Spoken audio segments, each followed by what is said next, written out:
This is Optimal Startup Daily, episode 660, Why You Struggle to Delegate Work and What to Do About It, by Redzic of Redzic.com. And I'm Dan, I'm your host, and welcome back to Optimal Startup Daily if you are a regular listener, or welcome for the first time if you're new here. This is where I read to you from some of the best blogs on entrepreneurship, and we're going to get right to it now as we start optimizing your life. Why You Struggle to Delegate Work and What to Do About It, by Redzic of Redzic.com. One of the hardest things for many leaders is delegation. This is especially true for startups and small businesses, or nonprofits where founders and CEOs wear many hats and often feel they lack resources to get the right support. Although they're not the only ones. Delegation skills are an expression of several personal and leadership qualities. So regardless of the support system or lack thereof, we've all known people who are great delegators, but also those who aren't. So if you have a couple of minutes, let's tackle this topic together. Do you struggle at delegating, and why? Before I share my thoughts, take a moment and write down 3 reasons why you struggle to delegate.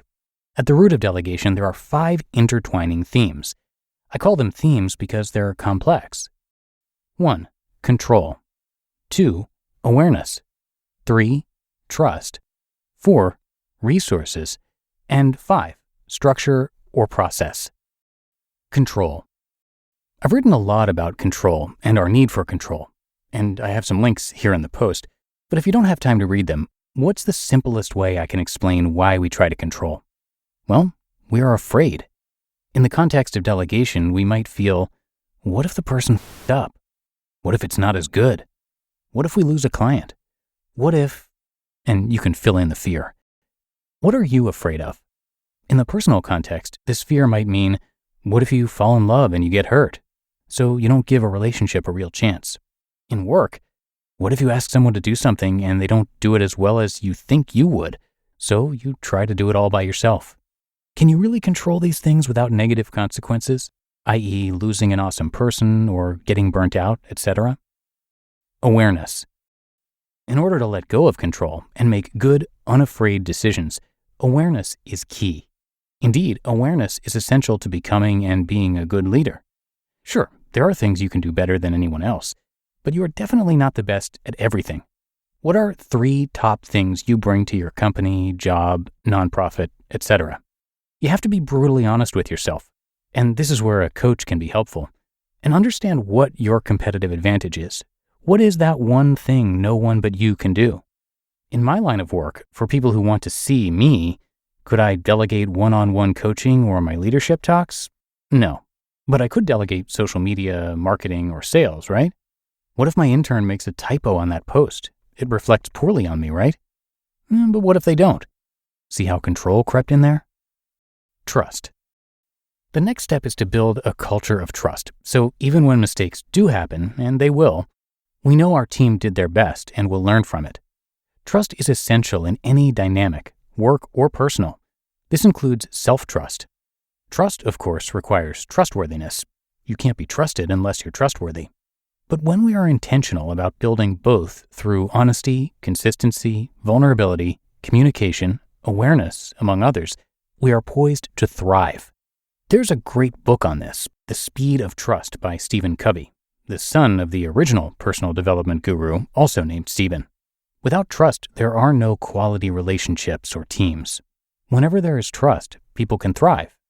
Now, imagine your venture or your life enveloped with the culture of trust. All right, back to delegation.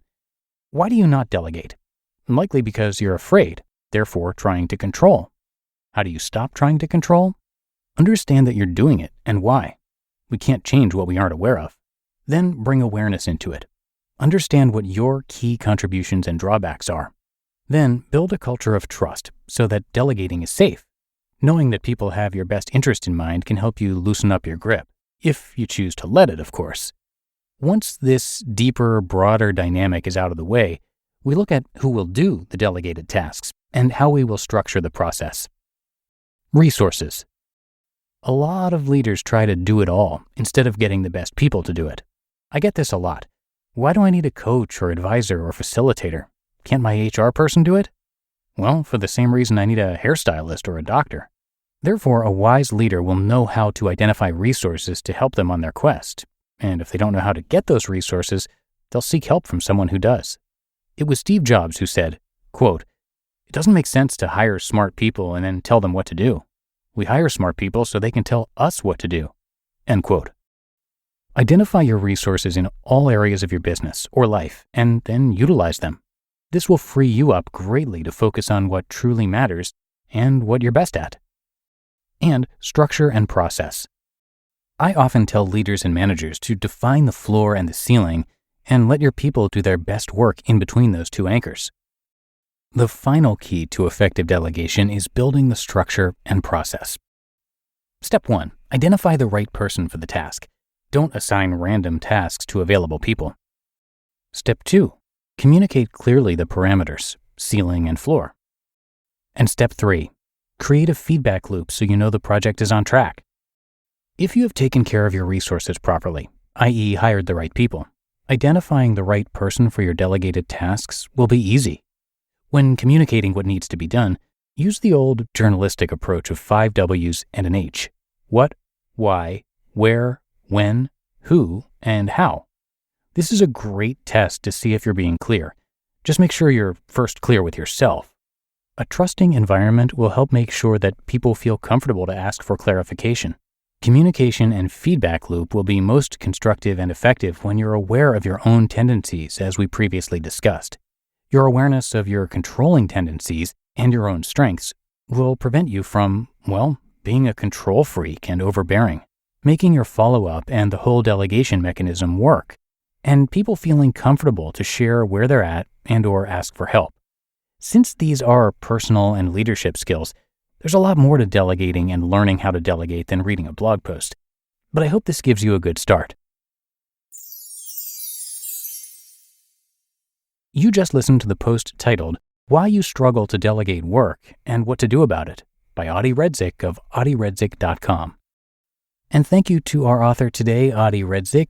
He is an entrepreneur, life and business coach, author, and motivational speaker.